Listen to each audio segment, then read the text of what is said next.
오늘 우리에게 주시는 하나님의 말씀은 요한계시록 1장 1절로 20절까지 말씀입니다. 봉독은 1절에서 6절, 17절에서 20절까지 봉독해 드리겠습니다.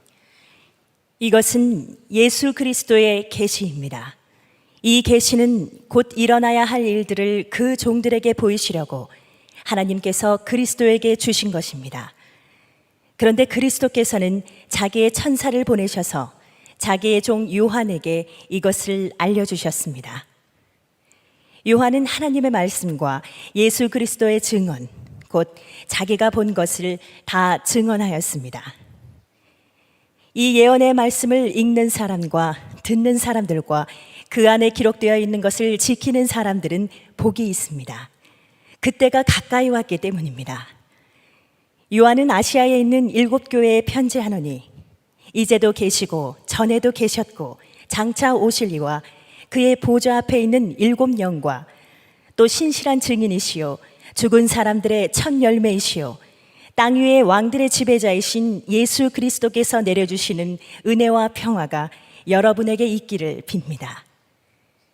예수 그리스도께서는 우리를 사랑하시며 자기의 피로 우리의 죄에서 우리를 해방하여 주셨고 우리로 하여금 나라가 되게 하시어 자기 아버지 하나님을 섬기는 제사장으로 삼아주셨습니다. 그에게 영광과 권세가 영원 무궁하도록 있기를 빕니다. 아멘. 그를 뵐 때에 내가 그의 발 앞에 엎드러져 죽은 사람과 같이 되니 그가 내게 오른손을 얹고 말씀하셨습니다. 두려워하지 말아라. 나는 처음이며 마지막이요 살아있는 자다. 나는 한 번은 죽었으나 보아라 영원 무궁하도록 살아있어서 사망과 지옥의 열쇠를 가지고 있다. 그러므로 너는 내가 본 것과 지금의 일들과 이 다음에 일어날 일들을 기록하여라. 내가 본 내 오른손의 7별과 7 금촛대의 비밀은 이러하다. 7별은 7교회의 심부름꾼이요 7 촛대는 7 교회다. 저는 요한계시록 강해를 하기로 마음에 이렇게 결심하게 된 것은 올해입니다.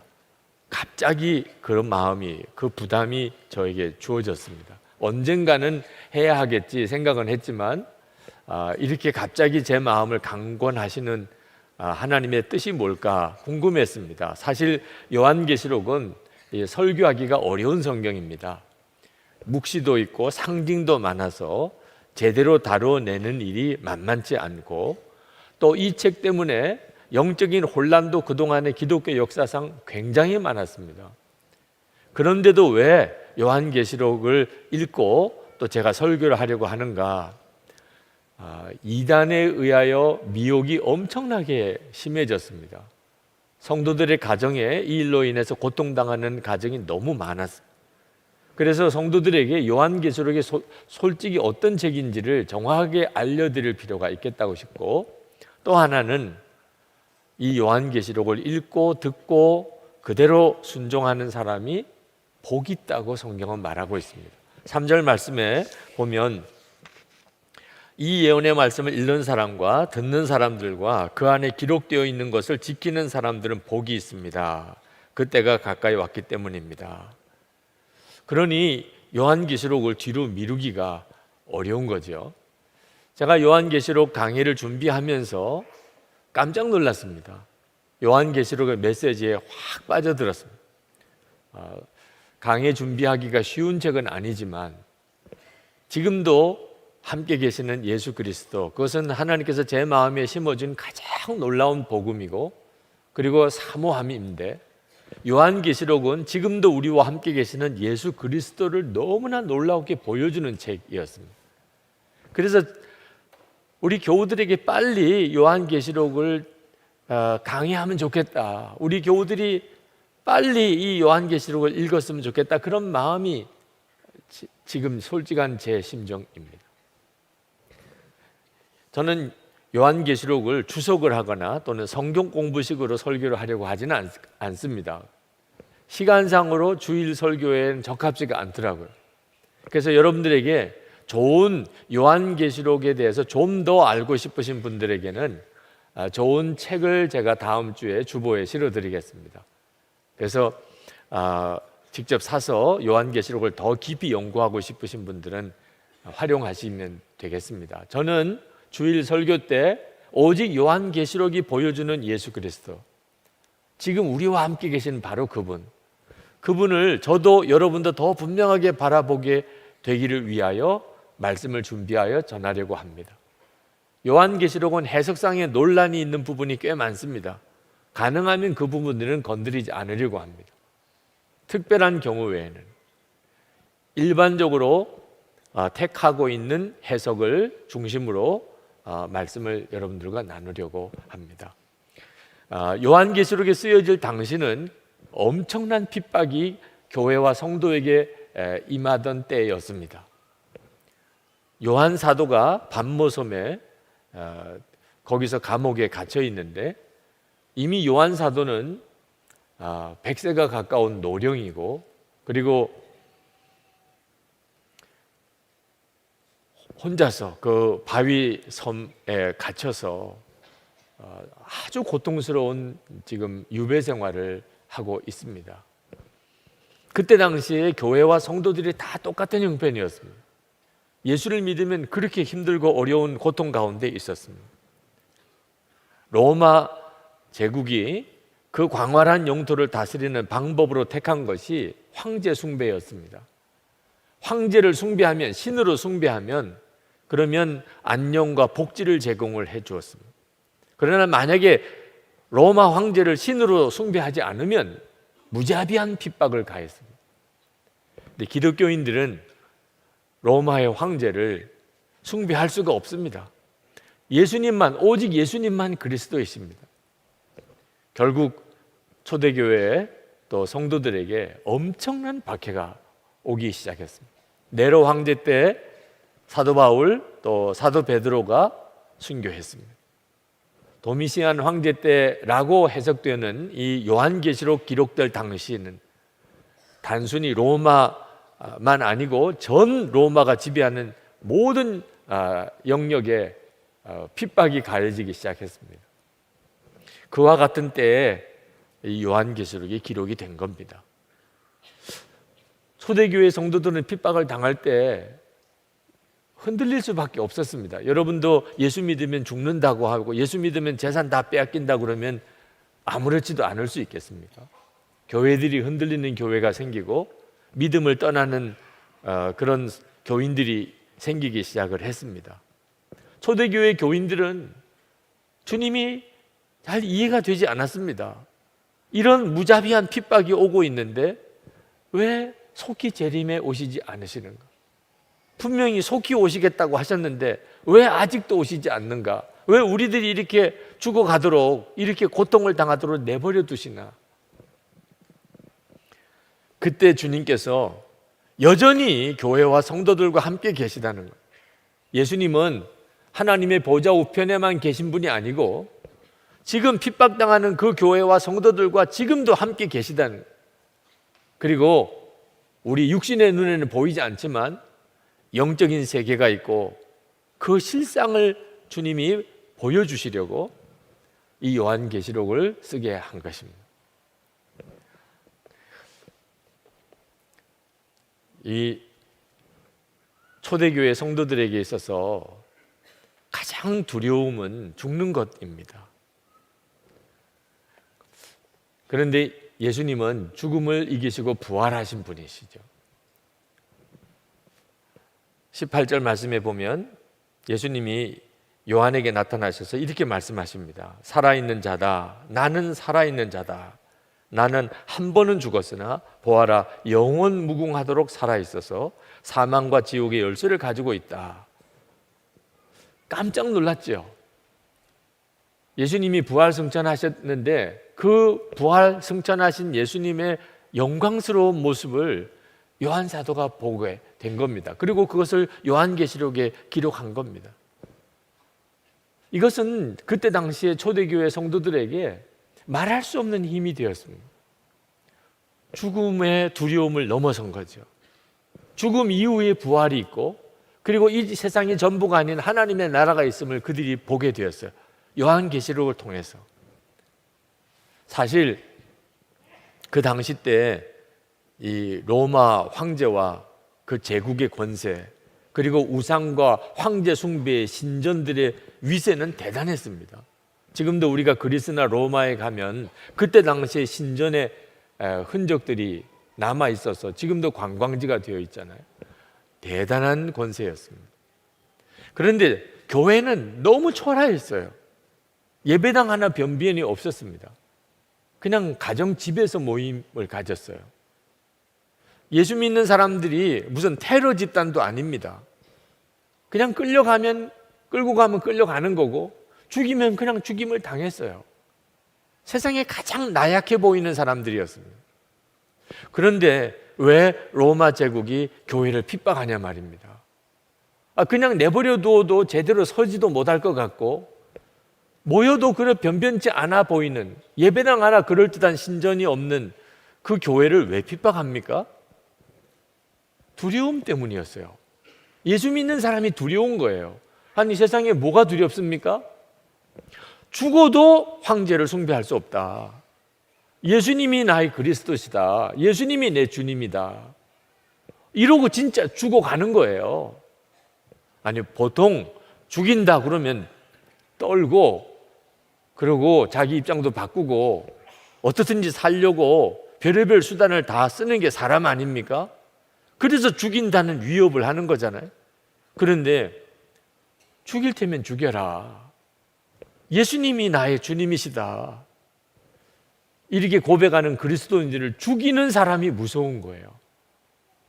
두려운 느낌이 드는 거예요. 결국 로마가 이렇게 뒤집어지게 됩니다.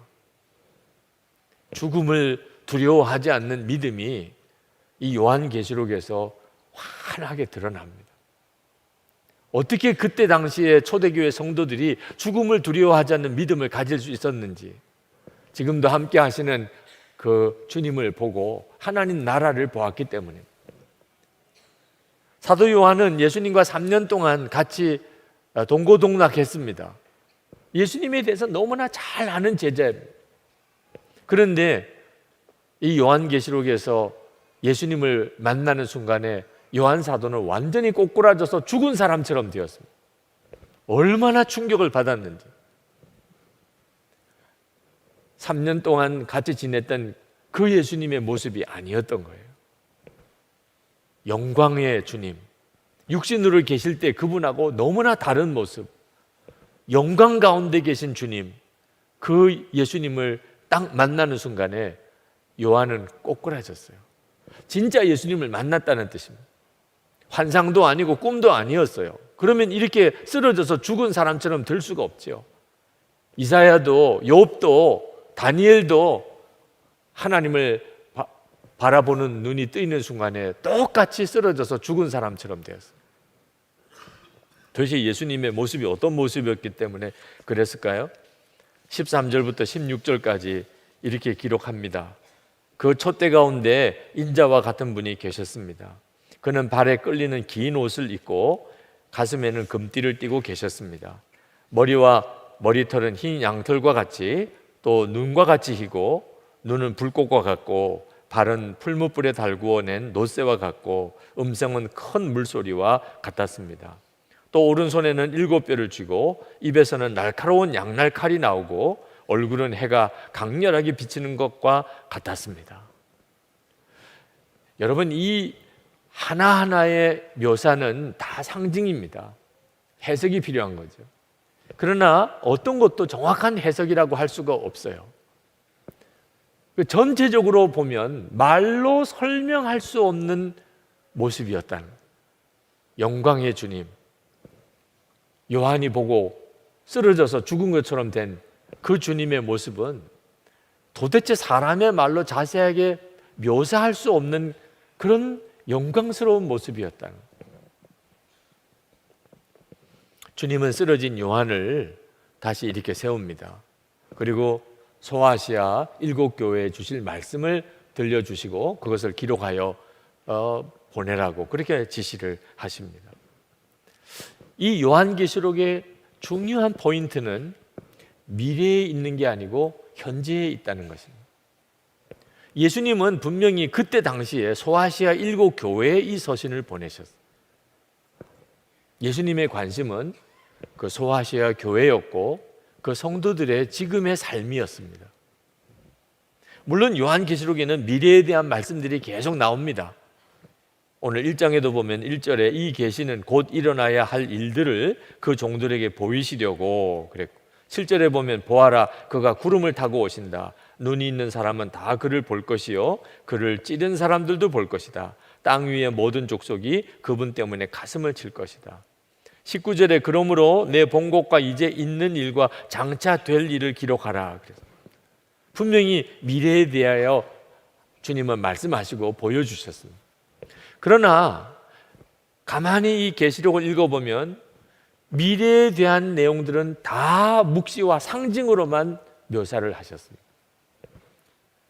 그 말은 구체적으로 실제적으로 되어질 일과 또 때와 과정은 알지 못하게 하셨다는 겁니다.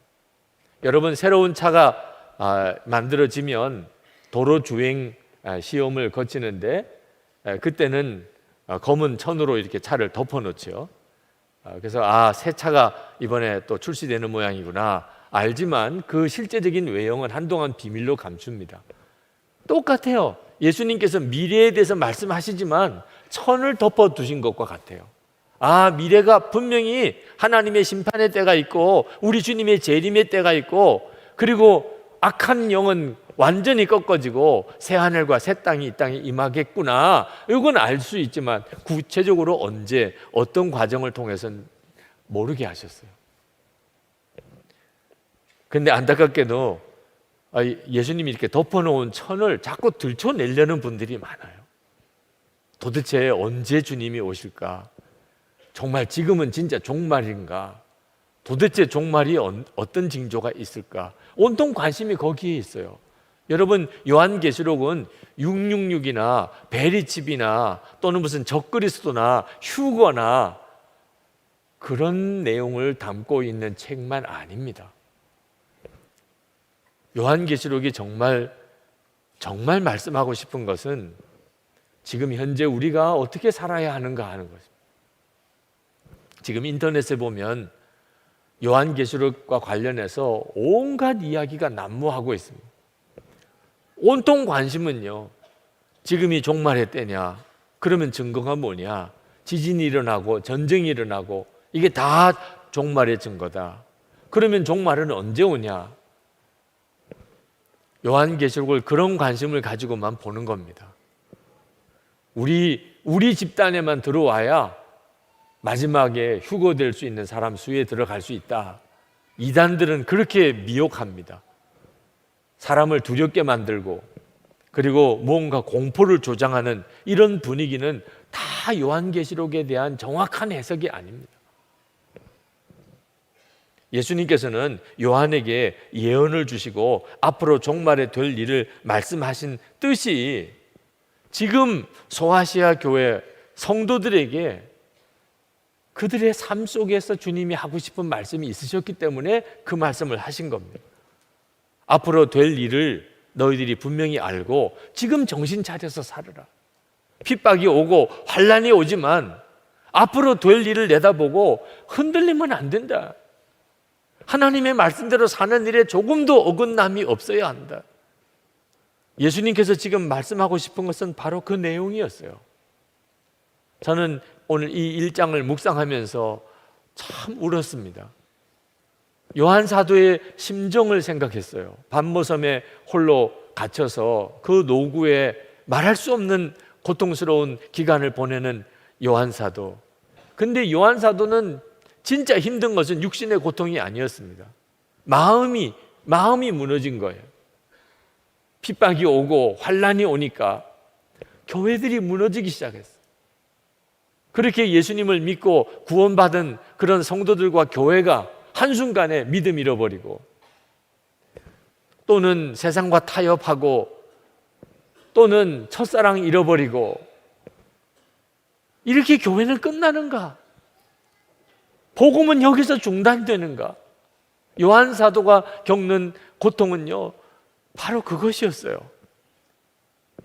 근데 주님은 요한 사도에게 여전히 주님은 교회를 사랑하시는, 소아시아 7교회를 주님은 여전히 붙잡고 계신 것, 그 교회 사이를 주님이 거닐고 계신 것을 분명히 보여주셨어요. 요한 사도는 예수님께서 말씀하시는 말씀과 그리고 보여주시는 여러 가지 환상들을 통해서 그는 아마 너무나 감격스러워서 울었을 거예요. 저도 똑같은 심정이었습니다. 한국 교회를 향하여 동일한 메시지를 주님은 주시고 계시다고 깨달았기 때문에 지금 한국 교회의 위상은 정말 바닥에 떨어져 있습니다. 주위에 있는 많은 분들이 한국 교회를 비난합니다. 솔직히 예수를 믿는 우리들도 하나님의 말씀대로 살지 못하는 안타까움이 있습니다. 도대체 하나님은 한국 교회를 어떻게 보실까? 근데 이 요한계시록을 읽어가면서 우리 주님은 여전히 포기하지 않으신다. 한국 교회를 여전히 주님은 포기하지 않으신다. 버리지 않으신다. 여전히 한국 교회에 붙들고 계시다. 그 말씀을 주시는 것 같았어요. 지금 우리나라는 백척간두 위기 가운데 있습니다. 사실 우리 민족과 우리나라의 그동안의 처신을 보면 우리가 하나님 앞에 뭘 기도해야 될지 모를 정도예요. 하나님 보시기에 기쁘게 그렇게 살지를 못했습니다. 그러나 하나님은 이 나라를 긍휼히 여기시는 것을 깨닫게 하셨어요. 이 민족을 포기하지 않으시는 것을 이 요한계시록을 읽으면서 알게 하셨어요. 저에게는 외할머님이 계신데 어릴 때부터 정말 사랑을 많이 받고 자랐습니다. 저희 외할머님은 저를 보시면 세상에서 제일 똑똑하고 세상에서 제일 잘난 아이라고 그렇게 저를 여기시는 것 같았어요. 저는 그렇지가 않았습니다. 자기가 자기를 알지요. 그냥 저는 평범한 아이, 수줍어서 제대로 어디 누구에게 말 한마디도 제대로 못하는, 어떻게 보면 좀 나약한 아이, 그런 아이였어요. 그런데 외할머님은 저를 세상에서 제일 똑똑하고 제일 잘난 아이로 그렇게 저를 보시는 거예요. 제가 위기가 올 때, 힘들 때 제가 계속 앞으로 나갈 수 있었던 것은 외할머님이 저를 그렇게 믿어주고 격려하고 그렇게 저를 응원하는 것 때문이었습니다. 그런데 제가 예수님을 바라보고 저희 외할머니와 비교할 수 없이 저를 사랑하시고 저를 믿어주고 끝까지 저와 동행하시는 주님을 만났어요. 저는 정말 주님 앞에 부끄러운 게 많습니다. 주님이 저를 끝까지 그렇게 사랑하실 만한 사람이 못 돼요. 그런데도 한결같이 주님은 저를 떠나지 않으시고 그리고 저와 늘 동행해 주시고 그리고 저를 믿어주셨어요. 저는 한국 교회를 보면서 하나님이 한국 교회를 외면하지 않을 것이라는 확신을 갖는 이유가 바로 저를 보고 깨달은 거예요. 우리 민족도 마찬가지입니다. 우리의 허물과 부족이 많지만 그것 때문에 주님은 우리를 떠나시거나 버리시지 않으세요. 요한 사도가 예수 그리스도를 바라보는 눈이 뜨이고 그가 그렇게 감격할 수 있었던 이유였습니다. 우리를 여전히 버리지 않으시고 우리를 떠나지 않으시고 우리와 함께 하시는 주님. 여러분, 세상이 너무 커 보입니까? 여러분 자신은 너무 작습니까? 하나님은 너무 막연하십니까? 그렇다면 여러분은 요한계시록을 읽어야 할 사람입니다. 요한계시록을 이렇게 작은 소책자 단권 성경으로 여러분에게 나눠드린 것은 읽으시라고 하는 거예요. 집에도 두고 직장에도 두고 가지고 다니면서 계속 읽으시라는 거예요. 휴대폰 더 이상 보지 말고 TV 뉴스 너무 얽매이지 마시고 이번 기회에 요한계시록을 100번이라도 읽어보시라는 거예요. 그래서 여러분들의 머릿속에 요한계시록의 그 모든 분위기가 그대로 새겨지게 되기를 바랍니다. 여러분이 읽으시면 그렇게 됩니다. 그러면 여러분의 삶에 놀라운 변화가 일어납니다. 여러분이 세상을 살아가는 동안 그동안에 그렇게 커 보이던 세상, 그 세상만 보았기 때문이죠. 그런데 요한계시록에서 보여주는 그 놀라운 분위기, 하나님의 나라, 지금도 함께 계시는 주님을 여러분이 머릿속에 그려지게 되는 순간에 세상은 아무것도 아닌 것처럼 여겨져요. 여러분들에게 부딪혀 있는 문제가 아무것도 아닌 것처럼 여겨져요. 이건 정말 놀라운 일이죠. 저는 소아시아 7교회에 말씀하시는 주님을 보면서 마음속에서부터 간절한 기도가 일어났습니다. 주여 우리에게도 말씀해 주옵소서. 소아시아 교회는 다 칭찬만 받은 거 아닙니다. 책망 많이 받았습니다. 그런데 저는 책망도 부럽더라고. 책망도. 여러분, 지금 주님이 우리에게 임하셔서 우리에게 말씀하시는데 책망을 하신다고 한다면, 이놈아 정신 차려, 그렇게 살면 안 돼, 회개해, 주님이 그렇게 말씀하신다면 저는 감격일 것 같아요. 아니, 책망이면 어떻습니까? 주님이 직접 말씀하셨는데 우리가 돌이킬 수 있는 힘이 거기서부터 오잖아요. 주여, 책망이어도 좋으니 우리와 함께 하시고 내게 말씀하시고 우리 교회에 말씀하시는 것을 우리로 분명히 듣게 해 주옵소서. 소아시아 7교회 한 교회 한 교회씩을 주님이 다 말씀하시지 않았습니다. 우리의 문제는 주님의 음성이 들리지 않는다는 것. 나 자신에게 우리 교회에 주님이 뭐라고 말씀하시는지를 모르겠다는 것. 그러니까 함께 계신 것 자체를 모르겠는 거죠. 여러분, 정말 주님은 이 수많은 교회들을 다 일일이 아시고 말씀하실까요? 여러분, 이 수많은 여러분 한 사람 한 사람에게 주님이 다 말씀하실까요? 요한계시록을 읽어보시라는 거예요. 여러분이 이 계시록을 읽어가면 비로소 알게 됩니다. 주님은 말씀하시는구나. 저는 목회하면서 마음이 많이 힘들었던 것 중에 하나가, 제가 예수님을 인격적으로 만나고 주님과 친밀히 동행하지 못하면서 내가 목회하고 있다는 것에 대해서 너무너무 두려웠고 그리고 안타까웠습니다. 교회가 여러 가지 문제가 많이 있을 때, 그렇게 설교하는데도 교인들은 변화가 없을 때, 목사인 나 자신이 주님과 인격적으로 만나고 주님과 동행하는 그런 사람이 못 되니까, 그러니까 이렇게 되는 거구나. 이제는 정직하게 교인들에게도 고백하고 예수원이나 같은 그런 수도원에 들어가서 주님과 만나고 동행하는 훈련을 제대로 받고 돌아오든지, 예수전도단 DTS 같은 곳에 가서 좀 제대로 주의 음성 듣는 법, 주님과 동행하는 법에 대해서 좀 훈련 받고 그 다음에서 목회를 해야 그 목회자답지 않겠나, 그런 생각했어요. 그래서 마음에 거의 결심을 굳혔습니다. 목회 다 내려놓고 예수원에 가든지 또는 예수전도단 DTS 들어가든지 해야 되겠다. 이 모습으로는 더 이상 목회할 수 없겠다. 근데 문제는 하나님이 허락하시지 않는 거예요. 하나님이 허락하심이 없어요. 하나님이 왜 허락하지 않으실까? 주님의 뜻을 생각하면서 정리된 생각이 있었어요. 너 목회 현장이 답답하다고 너 산속에 있는 수도원에 들어가면 그게 올바로 훈련받는 건 줄 아느냐? 답답해 보이는 목회 현장, 거기가 수도원이야. 너 일상생활 거기서는 예수님의 제자로 훈련받을 수 없을 것 같아서 너 DTS 가면 그게 제대로 훈련받는 건 줄 아냐? 너가 진짜 예수님의 제자로 훈련받아야 될 곳은 일상생활 속에서야. 주님이 저에게 말씀하시는 것 같았어요. 그래서 제가 마음을 고쳐먹었습니다. 주님, 제 답답해 보이는 이 목회 현장이 수도원인 줄로 제가 생각하고, 그리고 일상생활이 예수님의 제자 훈련이라고 제가 믿겠습니다.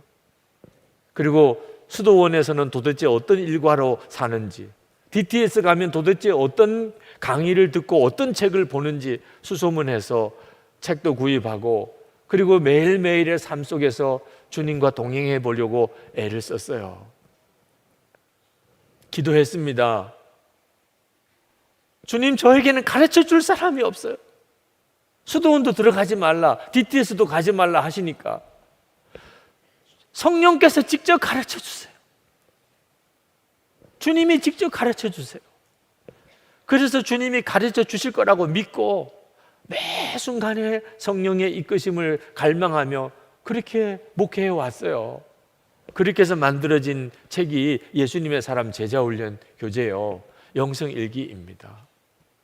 저는 여러분들이 할 수 있으면 수도원에 가서 거기서 훈련 받고 또 DTS 가서 거기서 훈련 받는 거 저는 좋다고 생각합니다.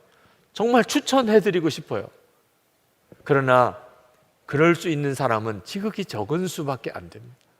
대부분은 그럴 수가 없어요. 일상생활 속에서 그냥 내일 또 직장 가야 됩니다. 주님은 저 같은 자를 통해서라도 일상생활 속에서 주님의 제자로 훈련받을 수 있다, 지지고 볶는 그런 삶 속에서 수도원에서 경험하는 훈련 받을 수 있다, 그걸 말씀하고 싶어 하시는 것 같았어요. 여러분, 지금도 우리와 함께 계시는 주님, 여러분이 그 주님을 바라보는 눈이 뜨여야 세상을 이길 수 있습니다. 요한계시록의 이 분위기가 여러분의 영적인 상태가 되어야 비로소 분별이 돼요. 핍박이 와도 흔들리지 않습니다. 죽으면 죽지 뭐, 영원한 하나님 나라가 있는데, 그럴 수 있는 거예요. 외로운 밤모섬의 감옥에 갇혔던 이 사도 요한은 영광 중에 나타나신 주님을 뵙고 그는 아마 통곡하고 울었을 거예요. 왜? 너 혼자 아니야. 내가 있잖아. 이 요한 사도의 가슴에 밀려 들어오는 주님의 그 말씀이 요한 사도를 얼마나 통곡하게 했을까요? 그러면 충분하지요. 지난 주간에 양양에서 사모님들 세미나가 있었습니다. 가서 말씀을 전하고 왔습니다. 어느 사모님이 지나가는 길에 저를 붙잡고, 목사님, 저 앞으로 목회 어떻게 해야 될지, 사모의 역할을 어떻게 감당할지 두려웠고 자신도 없었어요. 그런데 목사님 말씀을 통해서 주의 음성을 들었다는, 주님이 말씀하시더래요. 내가 있잖아. 그리고는 완전한 답을 얻었다. 그렇지, 주님이 나와 함께 계시면 된 거지 뭐. 주님과 함께 하는 거지. 여러분, 이제 요한계시록을 펼칩니다. 오늘부터 시작됩니다. 여러분들의 마음속에 기도로 요한계시록을 읽으세요. 주님, 제게도 말씀해 주세요. 제게 말씀해 주세요. 우리 교회에 말씀해 주세요. 그러면 반드시 내가 있잖아, 너 혼자가 아니야 라고 하시는 주의 음성을 여러분 다 들으실 거라고 믿습니다. 세상에 아무것도 아닌 담대함을 하나님은 주실 줄 믿습니다. 이제 우리 찬송 같이 부르고 기도하겠습니다. 여러분, 우리 다 일어나셔서 살아계신 주 그 찬송을 같이 부르십시다.